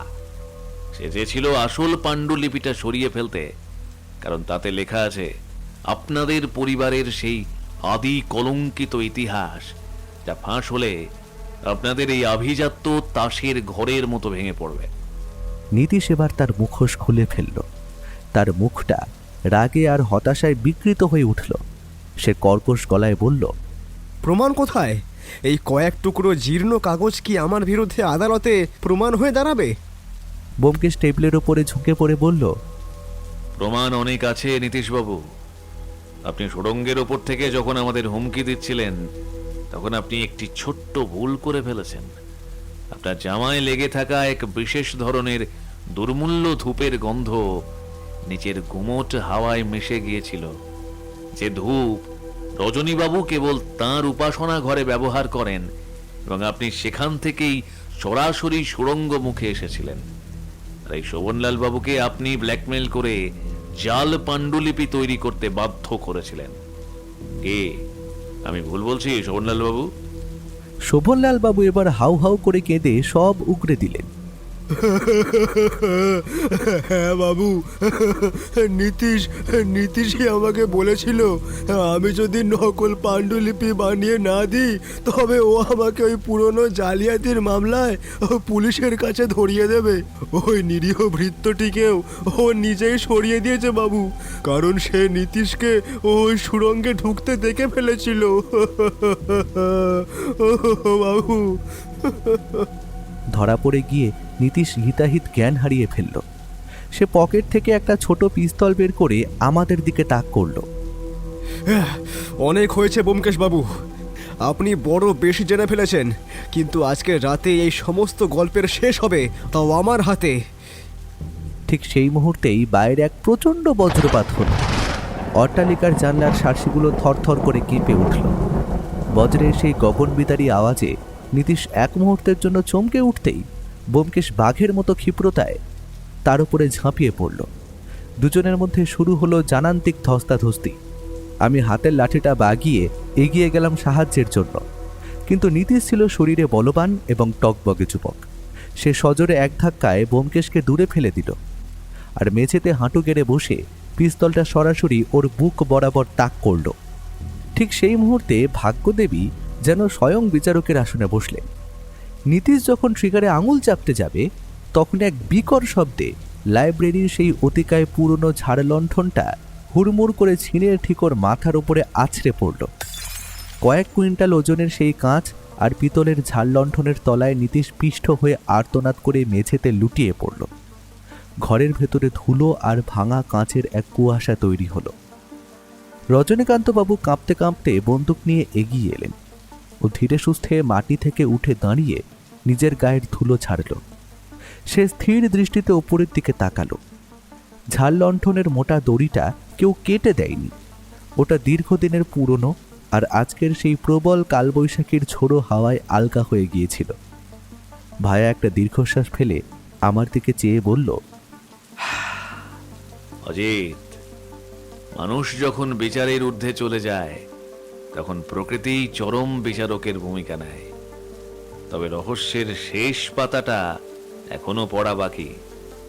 সে সযত্নে আসল পাণ্ডুলিপিটার শেষ পাতাটা উল্টালো। সেখানে নবাবের খাস মুন্সির সূক্ষ্ম হাতের লেখায় একটি অদ্ভুত জ্যামিতিক ছক কাটা ছিল।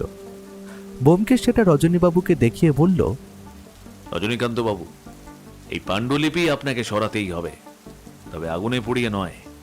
আপনার পূর্বপুরুষদের ইতিহাসের সত্যের মুখোমুখি হওয়ার সাহস কি আপনার আছে? রজনীকান্তবাবু যেন এক মুহূর্তে অনেক বেশি ক্লান্ত হয়ে পড়েছেন। তিনি মাথা নিচু করে ম্লান স্বরে বললেন, আছে ব্যোমকেশবাবু। এই রক্তক্ষয় আর মিথ্যার চেয়ে আমি সত্যকেই বরণ করতে চাই। রাত এখন প্রায় হয়ে এসেছে শেষ। ভোরের আলো ফ্যাকাশে হয়ে ফুটে উঠেছে জানলার শার্সিতে। বৃষ্টির সেই প্রলয়ঙ্করী দাপট এখন অতীত।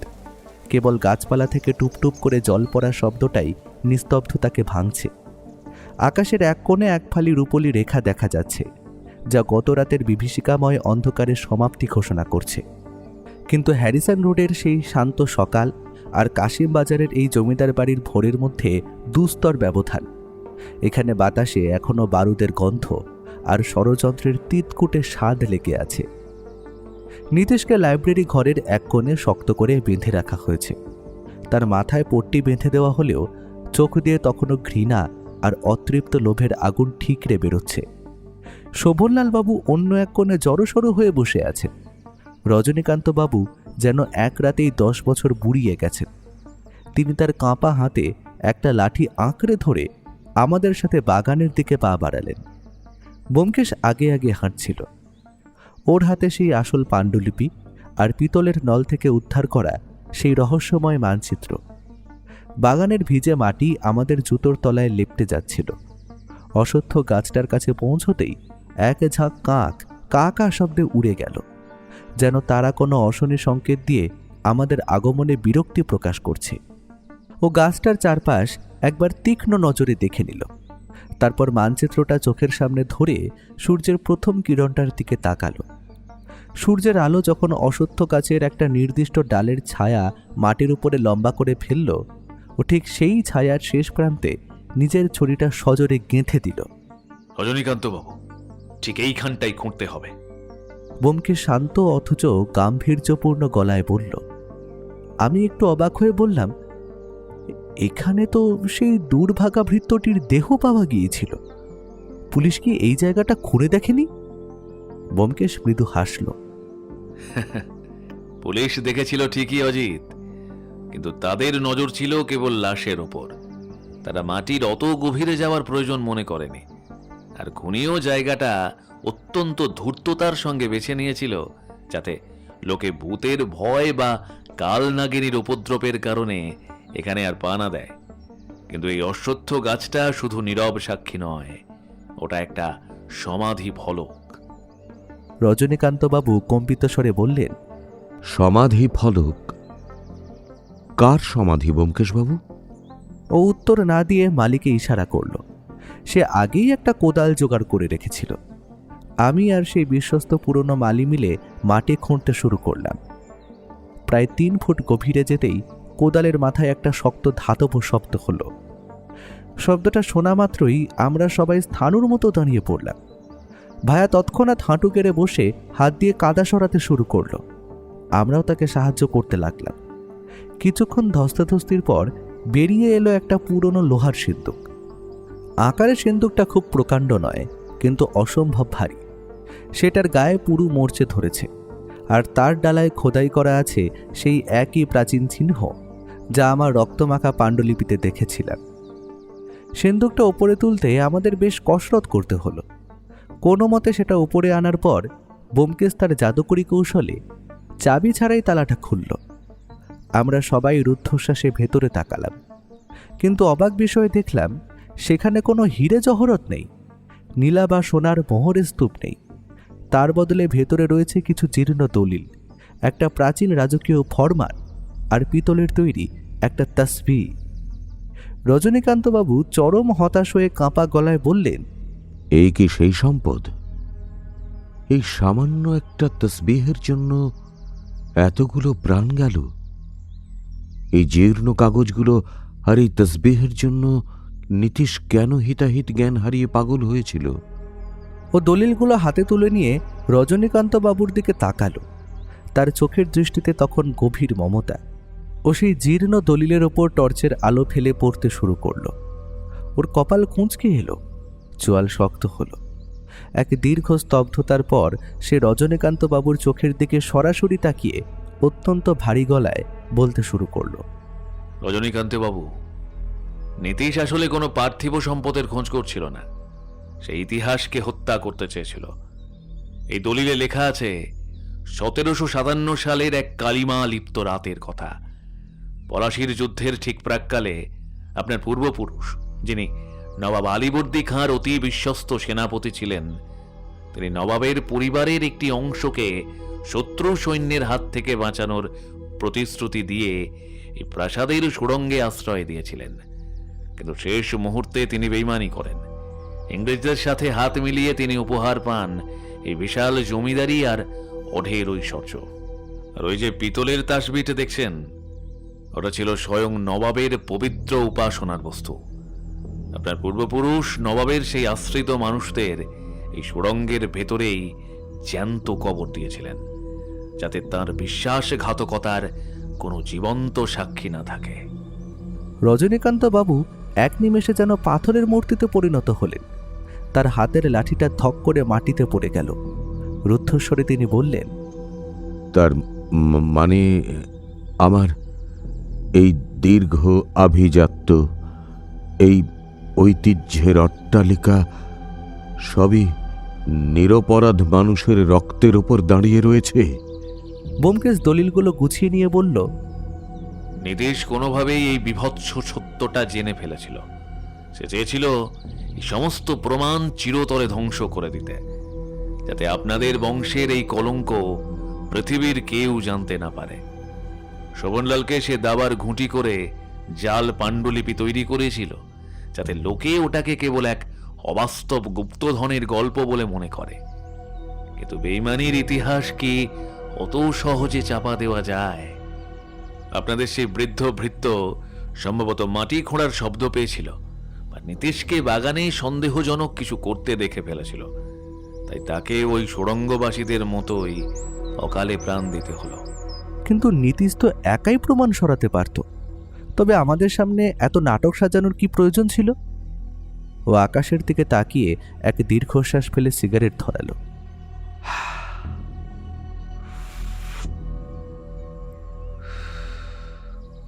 অপরাধী সবসময় চায় তার কৃতকর্মের একজন বিশ্বাসযোগ্য সাক্ষী থাকুক, যে তাকে দুনিয়ার সামনে নির্দোষ বলে সার্টিফিকেট দেবে।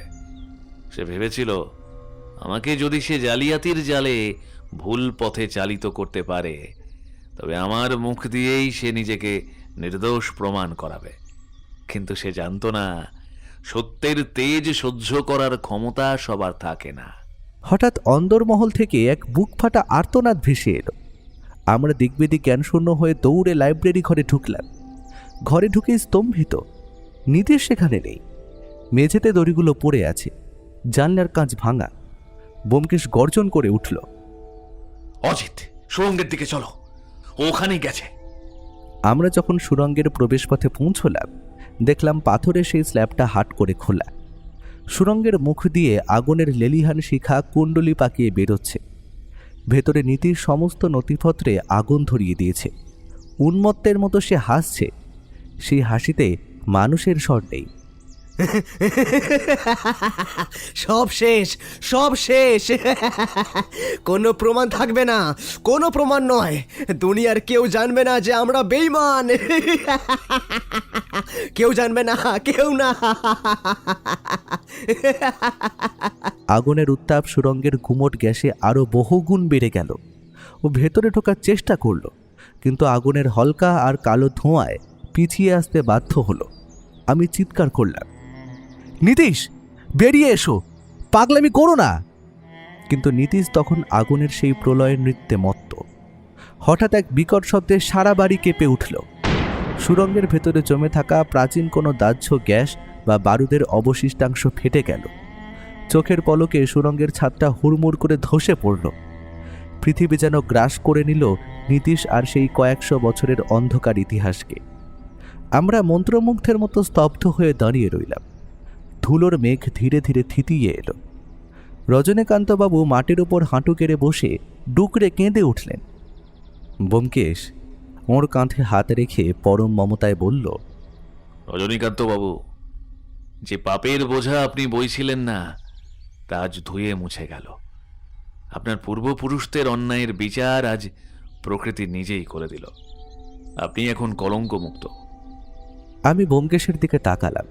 ওর ক্লান্ত মুখে এক ধরনের গভীর প্রশান্তি, কিন্তু আমার মনে একটা খটকা তখনও রয়েই গেছে।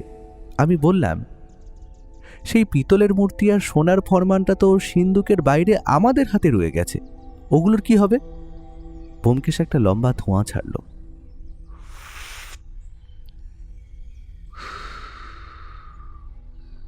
ওগুলো মিউজিয়ামে যাবে অজিত। মানুষ জানুক সত্য কত নিষ্ঠুর হতে পারে। তবে আজকের এই রহস্যের একটা শেষ অঙ্ক কিন্তু এখনো বাকি। তুমি কি খেয়াল করেছো অজিত, নীতিশের দড়িটা ঠিক কে খুলে দিয়েছিল? আমি চমকে উঠলাম। কে? ও কোনো উত্তর দিল না, শুধু দূরের অন্ধকার করিডোরের দিকে তাকালো, যেখানে শোভনলাল বাবুর ছায়াটা দীর্ঘতর হচ্ছিল। বোঝা গেল বিশ্বাসঘাতকতার ইতিহাস হয়তো মুছেছে, কিন্তু রহস্যের জাল আরও কতদূর বিস্তৃত তা কেবল সত্যান্বেষী জানে। ব্যোমকেশ এক বিষণ্ণ হাসি হাসল। সিগারেটের নীলচে ধোঁয়াটা জানলার বাইরে ছেড়ে দিয়ে সে বলল, অজিত, এই বাড়িতে এখনো একজন আছে যে ছায়ার মতো আমাদের চারপাশে ঘুরছে। চলো, সেই মানুষটির সাথে মোলাকাত করার সময় হচ্ছে। সুড়ঙ্গ ধসে পড়ার সেই প্রলয়ঙ্করী শব্দটা যখন স্তিমিত হলো, এক প্রকাণ্ড ধুলোর মেঘ চারিদিককে গ্রাস করে নিল। বাগানের পাখিরা তখন আর ডাকছে না। প্রকৃতি যেন এক মস্ত বড় পাপের বিসর্জন দেখে পাথর হয়ে গেছে। রজনীকান্ত বাবুকে কোনো মতে পাঁজাকোলা করে ধরে আমরা বারান্দায় নিয়ে এলাম। তার শরীর থরথর করে কাঁপছে। নীতিশ তার আপন রক্ত ছিল, শতহোক ভ্রাতুষ্পুত্র। তার এই বিভৎস পরিণতি তিনি কিছুতেই মেনে নিতে পারছিলেন না। ব্যোমকেশ কিন্তু দমে যাওয়ার পাত্র নয়। সে লাইব্রেরি ঘরের সেই ভাঙা জানলার কাছে গিয়ে দাঁড়ালো। মেঝেতে পড়ে থাকা সেই দড়িগুলো হাতে তুলল। আমি পাশে গিয়ে দাঁড়ালাম। দেখলাম দড়িগুলো যেখান থেকে খোলা হয়েছে সেখানে কোনো দাঁতের দাগ বা ধস্তাধস্তির চিহ্ন নেই। ওটা খুব ধীর স্থিরভাবে এবং নিপুণভাবে খোলা হয়েছে। তুমি কি বলতে চাইছো নীতিশ নিজে নিজে এই অসাধ্য সাধন করেছে? আমি অবাক হয়ে জিজ্ঞেস করলাম। ও দড়িটা আমার চোখের সামনে মেলে ধরল। না অজিত, ভালো করে দেখো, বাঁধনটা খোলা হয়েছে বাইরে থেকে। কেউ একজন অতি নিপুণ হাতে গেটগুলো আলগা করে দিয়েছে। নীতিশ যখন দেখলো লাইব্রেরি ঘরের লণ্ঠন পড়ে একটা বিভ্রান্তি তৈরি হয়েছে, আর আমরা সবাই যখন বাগানের দিকে দৌড়ালাম, তখন সেই তৃতীয় ব্যক্তিটি ঘরে ঢুকে তাকে মুক্ত করে দেয়। কিন্তু তাকে মুক্ত করার উদ্দেশ্যটা কি কেবল প্রাণ রক্ষা ছিল? আমি মাথা চুলকে বললাম, হয়তো তাকে বাঁচাতে চেয়েছিল। ও জানলার বাইরে তাকিয়ে রহস্যময় গলায় বলল, বাঁচাতে নাকি মরতে পাঠাতে? নীতিশ যে মরিয়া হয়ে সুড়ঙ্গে ঢুকে সব প্রমাণ ধ্বংস করতে চাইবে, সেটা ওই তৃতীয় ব্যক্তিটি আগে থেকেই জানত। নীতিশকে মুক্ত করে সে আসলে নিজের পথের শেষ কাঁটাটা সরিয়ে দিল। নীতিশ মরল, আর তার সাথে সেই সব অন্ধকার রহস্য মাটির নিচে চাপা পড়ল। অন্তত ওই ব্যক্তিটি তাই ভেবেছিল। আমরা আবার বসার ঘরে ফিরে এলাম। রজনীকান্ত বাবুকে সান্ত্বনা দিচ্ছিলেন শোভনলাল বাবু। তিনি এখন বেশ শান্ত। হয়তো তার ওপর থেকে নীতিশের সেই ভীতিকর ছায়া চিরতরে সরে গেছে, কিন্তু ভায়ার সেন দৃষ্টি তখন খুঁজছিল অন্য কাউকে। হরেনবাবু কোথায়?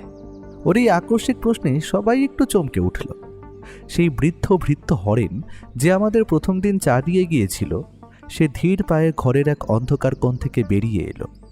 তার মুখমণ্ডল নির্বিকার, যেন কোনো পাথর খোদাই করা প্রাচীন মূর্তি। ও হরেনের সামনে গিয়ে দাঁড়ালো, তার চোখে চোখ রেখে জিজ্ঞেস করলো, হরেনবাবু, আপনি এই বাড়িতে কত বছর আছেন? হরেন মাথা নিচু করে বিনীত স্বরে বলল, আজ্ঞে বাবু, আমার 3 পুরুষ এই জমিদার বাড়িতেই সেবা করেছে। আমার দাদা মশাই ছিলেন এই বাড়ির খাস মুন্সি।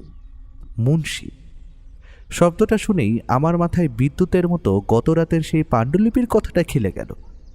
ও পকেট থেকে সেই পিতলের নল থেকে পাওয়া জীর্ণ কাগজটা বের করলো। আপনার দাদামশাই কি সেই ব্যক্তি ছিলেন যিনি এই সুড়ঙ্গের নকশা আর নবাবের সেই গোপন স্বীকারোক্তি লিখে গিয়েছিলেন? ব্যোমকেশের গলা এখন তলোয়ারের মতো ধারালো। হরেনের চোখে এবার একটা অন্যরকম চমক দেখা গেল। সে আর সেই মেরুদণ্ডহীন ভৃত্য নেই। তার ঋজু ভঙ্গি বলে দিচ্ছিল সে অনেক বড় কোনো সত্যের চিরন্তন বাহক। সে শান্ত গলায় বলল, হ্যাঁ ব্যোমকেশ বাবু, আমার বংশের ওপরে দায়িত্ব ছিল এই ধ্রুব সত্যটা রক্ষে করার। আপনার নবাবের নুন খেয়েছিলাম, জমিদাররা বেইমানি করেছিল ঠিকই, কিন্তু আমার দাদা মশাই বেইমান ছিলেন না। তিনি সুড়ঙ্গটা এমন ভাবে বানিয়েছিলেন যাতে কোনোদিন সত্যটা সামনেই আসে।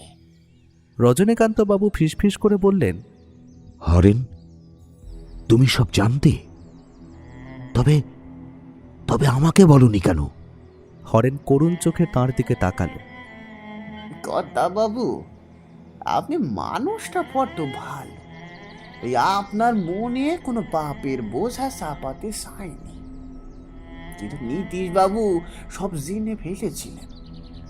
তিনি আমার ঘর থেকে দাদা মশাইয়ের ডায়েরি চুরি করেন এবং সব প্রমাণ লোপাট করে এই ভিটে মাটি বিক্রি করে দিতে চেয়েছিলেন। আমি চেয়েছিলাম এই সত্যটা কেবল আপনার বংশের লোকই জানো, বাইরের পৃথিবী নয়। কিন্তু নীতিশ যখন খুনি হয়ে উঠল, তখন আমাকে ব্যবস্থা নিতেই হইল। অর্থাৎ নীতিশের বাঁধন আপনিই খুলে দিয়েছিলেন? আপনি জানতেন ও পাগল হয়ে সুড়ঙ্গে ঢুকবে আর সেখানে পুরনো গ্যাস পাইপ লিক হয়ে আছে? হরেন মাথা নাড়ল। হ্যাঁ, আমি তাকে মারতে চাইনি ব্যোমকেশ বাবু, আমি শুধু তাকে সুযোগ দিতে চেয়েছিলাম পালিয়ে যাবার। কিন্তু যার কপালে মৃত্যু লেখাই আছে, তাকে কে বাঁচাবে বলেন? সে নিজের লোভের আগুনে নিজেই পুড়ে মরল। ব্যোমকেশ কিছুক্ষণ নীরব থেকে বলল, হরেনবাবু, আপনি সত্য রক্ষা করেছেন ঠিকই, কিন্তু আইনের চোখে আপনিও একজন অপরাধীর সহায়ক। তবে আমি আপনাকে ধরিয়ে দেব না, কারণ আপনি ইতিহাসের প্রতি অনুগত ছিলেন। রজনীকান্তবাবু উঠলেন। তিনি গিয়ে সেই পিতলের তাসবিহটা আর সোনার ফরমানটা পরম শ্রদ্ধায় হাতে নিলেন। ব্যোমকেশ বাবু, তিনি বললেন, আমি ঠিক করেছি এই সম্পত্তি আর এই জমিদার বাড়ি আমি ট্রাস্ট করে দেব। এখানে একটি অনাথ আশ্রম হবে, আর এই নবাবের স্মৃতিগুলো আমি জাদুঘরে দান করব। আমার পূর্বপুরুষের পাপের প্রায়শ্চিত্ত এভাবেই হোক। ব্যোমকেশ হাসল। ওটা জয়ের হাসি নয়, এক ধরনের গভীর আধ্যাত্মিক তৃপ্তির হাসি। সে আমার দিকে তাকিয়ে বলল, অজিত, আমাদের কাজ শেষ, সত্য অন্বেষণ হয়েছে, এখন কলকাতার পথে পা বাড়ানো দরকার। আমরা যখন স্টেশনের দিকে রওনা দিলাম, তখন স্টেশনের বটগাছের তলায় হরেনবাবুকে দেখলাম। তিনি আমাদের দিকে তাকিয়ে হাত জোর করে নমস্কার করলেন। তার চোখে এখন আর কোনো গোপন রহস্যের ছায়া নেই, আছে এক নিঃসীম মুক্তি। ট্রেনে উঠে আমি ওকে বললাম, একটা কথা বুঝলাম না, সেই যে চিরকুটটা এসেছিল, ওই পাণ্ডুলিপিটা আসল নয়, ওটা কে পাঠিয়েছিল? ও জানলা দিয়ে বাইরের দ্রুতগামী গ্রাম্য দৃশ্যের দিকে তাকিয়ে বলল, ওটা হরেন পাঠিয়েছিল অজিত। সে আমাদের সাহায্যই করছিল, সে চায়নি আমি ভুল পথে চালিত হই। একটা সিগারেট জ্বালিয়ে তারপরে বিড়বিড় করে সে বলল,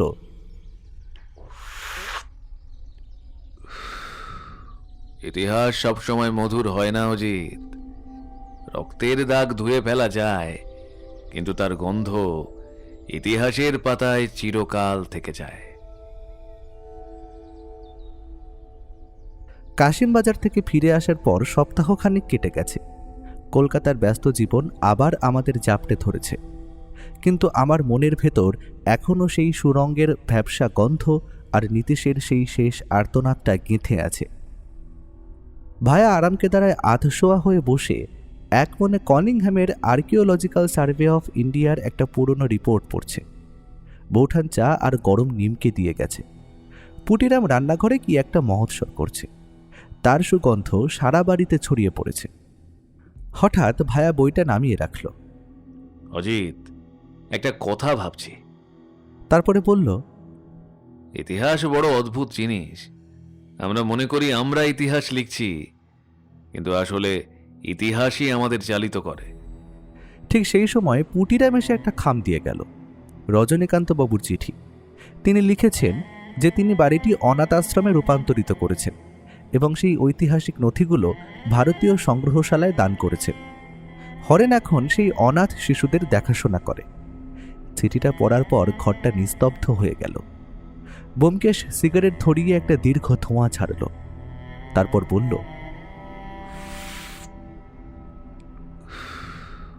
দেখেছ অজিত, পাপের প্রায়শ্চিত্ত এভাবেই হয়। রক্ত দিয়ে যে ইতিহাসের শুরু হয়েছিল তা এখন শিশুর হাসিতে শেষ হলো। বৌঠান ঘরে ঢুকে মুচকি হেসে বলল, কি গো সত্যেন্বেষী মশাই, রহস্য তো শেষ হলো, এবার একটু বাস্তব পৃথিবীর দিকে মন দিন। রাতে কি রান্না হবে? আজ আর রান্না নয় সত্য, আজ আমরা বাইরে ডিনার করব। অজিতের নতুন গল্পের প্লট পাওয়া হয়ে গেছে, আজ সেই আনন্দেই উদযাপন হোক। রাতের কলকাতা এখন ঝকঝকে। ল্যাম্পপোস্টের হলুদ আলোয় শহরটা যেন এক রহস্যময়ীর মতো সেজেছে। গাড়িতে ওঠার আগে একবারও আকাশের দিকে তাকালো। সেই ধ্রুবতারাটা তখনও জ্বলজ্বল করছে। বিড়বিড় করেও বলল, অন্ধকার যত গভীর হয়, সত্যের আলো ততটাই উজ্জ্বল হয়ে ধরা দেয়। পরদিন সকালে সংবাদপত্রে একটা ছোট খবর ছাপা হলো। মুর্শিদাবাদের কাশিমবাজারে নবাবী আমলের এক গুপ্ত সুড়ঙ্গ আবিষ্কার। ঐতিহাসিকদের মতে এই আবিষ্কার বাংলার নবাবী আমলের অনেক অজানা অধ্যায় উন্মোচন করবে। কাগজটাও ভাঁজ করে পাশে রাখল। তার কাজ শেষ। সত্য এখন সাধারণের হাতে।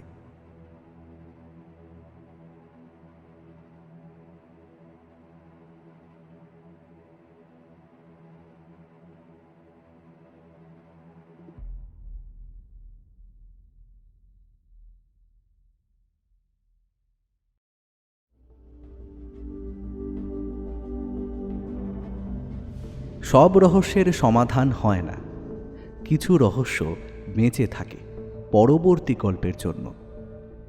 আজকের মতো ব্যোমকেশ বিদায় নিল, কিন্তু শহরের অন্ধকার জানে এই শেষ নয়, কারণ যেখানে রহস্য আছে সেখানে ফিরে আসবেই সত্যান্বেষী ব্যোমকেশ বক্সী।